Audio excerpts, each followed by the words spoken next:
प्यारे विद्यार्थियों, आज डॉक्टर एस के पुंडीर की बुक से एक्सरसाइज 5.1 जैसा कि इसकी थ्योरी कल हम पढ़ा चुके हैं, पुराने वीडियो में आप देख सकते हैं।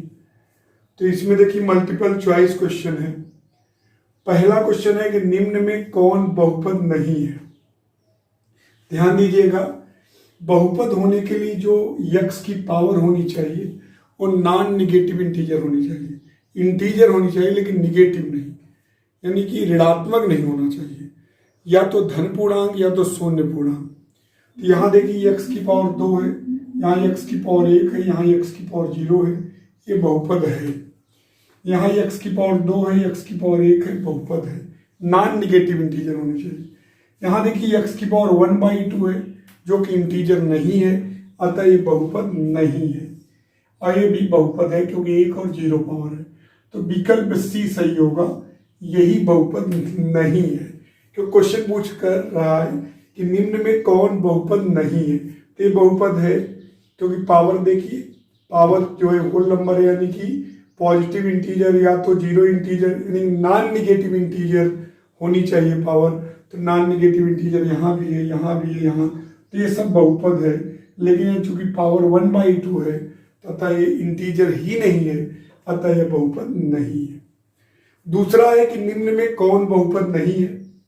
यहां देखिए पावर नॉन निगेटिव इंटीजर है, 5 है, 1 है, 0 है। यहां भी देखिए 7 है, यहां पावर 0 है। ये देखिए ये बहुपद नहीं है। ये देखिए ये परिमेय जो है व्यंजक है, रेशनल एक्सप्रेशन है, ये बहुपद नहीं है। देखिए वहां ऊपर जो है x की पावर 2 धन 5 1 धन 3 3 1 धन 5 है, तो ये बहुपद नहीं होगा।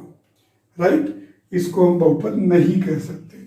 और चौथा है इनमें से कोई नहीं, तो इसका मतलब कि ये बहुपद नहीं है, सी वाला।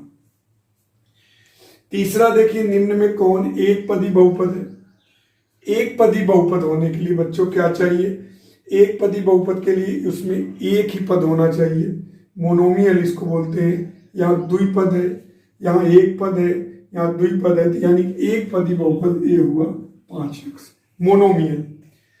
निम्न में कौन एक पदी बहुपद है। एक पद जिसमें उसको एक पदी बोलते हैं, ये त्रिपदी है, द्विपदी है, ये एक पदी है। निम्न में कौन द्विपदी बहुपद है, यानी बाइनोमियल कौन है जिसमें 2 पद है। देखिए इसमें भी 2 पद है, इसमें भी 2 पद है, इसमें भी 2 पद है, यानी कि सभी सत्य है, यानी विकल्प डी सही होगा क्योंकि सभी सत्य है। निम्न में कौन त्रिपद बहुपद है, यानी कि जिसमें ट्राइनोमियल यानी कि 3 पद हो। इसमें 2 पद है, यानी कि उत्तर नहीं होगा। ये त्रिपद है, देखिए 3 पद, ये द्विपद, यानी कि आपका ये विकल्प बी सही है।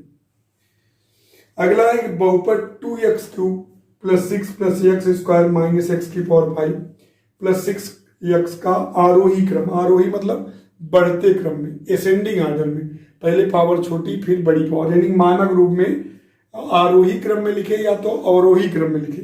आरोही मतलब छोटे से बड़े की ओर जाएंगे और अवरोही का मतलब बड़े से छोटे की ओर जाएंगे। तो यहाँ देखिए पहला विकल्प देखिए पावर 0 1 2 3 5, यानी कि ये जो है आरोही है।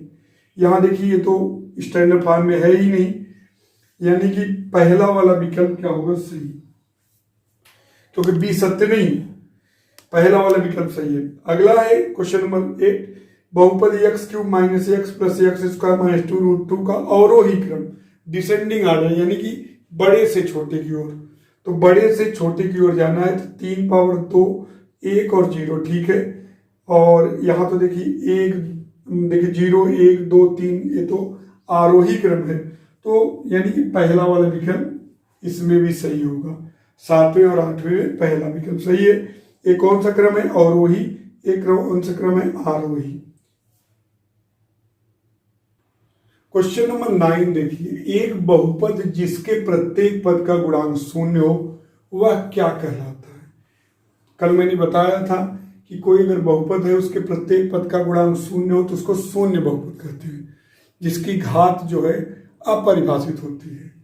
तो शून्य बहुपद विकल्प सही है कि अगर जो है प्रत्येक पद का गुणांक 0 हो तो उसको हम शून्य बहुपद कहते हैं। जैसे 0x³ + 0x² + 0, तो ये कहने का अर्थ है इसको क्या बोलते हैं, शून्य बहुपद। वो अपरिभाषित होती है, यानी कि प्रत्येक पद का जो गुणांक होता है वो शून्य होता है, और शून्य बहुपद की घात अपरिभाषित होती है। क्योंकि अगर आप शून्य x की पावर 100 लिख दीजिए प्लस शून्य x की पावर 1000 लिख दीजिए, कुछ भी आप लिख सकते हैं। एक बहुपद में जांचिए क्या एक बहुपद में चर की घात ऋणात्मक नहीं होती है। किसी भी बहुपद में आपको पता है कि जो चर की घात होती है वो नॉन निगेटिव इंटीजर होती है। ध्यान दीजिएगा, एक बहुपद में चर की घात ऋणात्मक नहीं होती है, यानी कि बहुपद में चर की घात या तो शून्य होगी या तो धन पूर्णांक होगी, यानी कि घात जो चर की होती है वो नॉन निगेटिव इंटीजर होती है, ऋणेतर पूर्णांक होती, पूर्णांक होती है वो भी ऋणेतर यानी कि नॉन निगेटिव, एक प्रकार से धन पूर्णांक होगी या शून्य पूर्णांक होगी। एक बहुपद जिसमें केवल वास्तविक संख्या का एक पद होता है, उस बहुपद का नाम है अचर बहुपद, कांस्टेंट पॉलिनोमियल। जैसे 2 है, देखिए वास्तविक संख्या है तो इसको बोलेंगे अचर बहुपद। 3 है, √2 है, √7 है, ये सब अचर बहुपद है। इसमें जो बहुपद की घात होती है वो 0 होती है। बहुपद की घात क्या होती है, 0। इसको क्या बोलते हैं, अचर बहुपद, जिसमें वास्तविक संख्या का एक पद होता है, 2, 3, √2, √7, इसको बोलते हैं कांस्टेंट पॉलिनोमियल। क्वेश्चन बच्चों, निम्न व्यंजकों में से कौन से बहुपद है। बहुपद के लिए पावर क्या होनी चाहिए, नॉन निगेटिव इंटीजर। यहाँ देखिए पावर क्या है, 2, 1 और 0, ठीक है, बहुपद है, ये बहुपद है, पहला वाला बहुपद है। यहाँ देखिए 2 और 1 है, ये भी बहुपद है। इसमें देखिए 2 और 1 है, ये तो देखो ये जो है रियल नंबर होता है गुणांक, तो ये भी बहुपद है। पहला, दूसरा, तीसरा तीनों बहुपद है। इसमें देखिए ऊपर जाएंगे तो x की पावर ऋण 2 हो जाएगा, तो ये बहुपद नहीं है। इसमें देखिए x की पावर 1/2 हो रहा है, तो ये भी बहुपद नहीं है।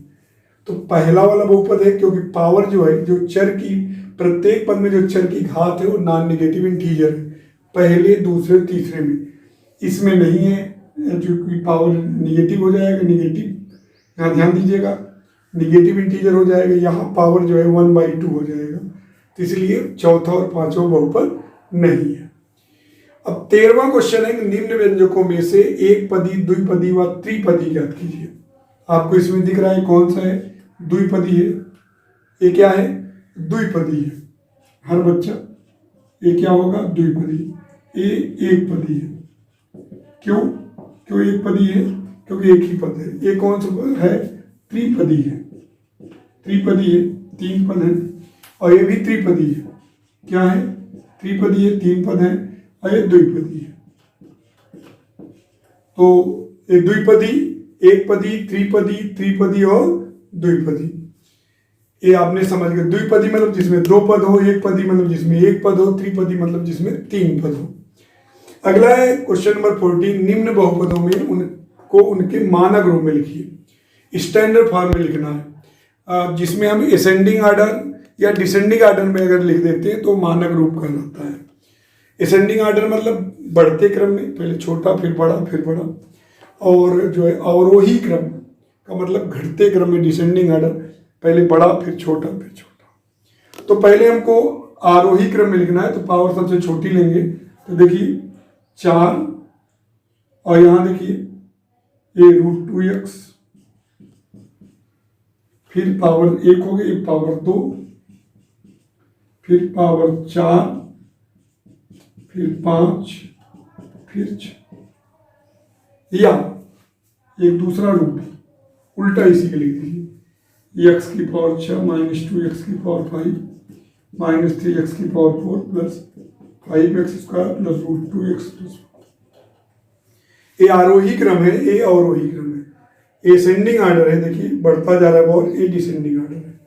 सेम यहाँ भी सबसे पहले 4 और इसके बाद प्लस √2x, 4/3 x², फिर -3x की पावर 5 -2x की पावर 6 प्लस x, या स्टैंडर्ड फॉर्म ये भी है, उलट लिख दीजिए, x की पावर 7 -2x की पावर 6 -3x की power 5 plus 4/3x² plus √2x plus 4।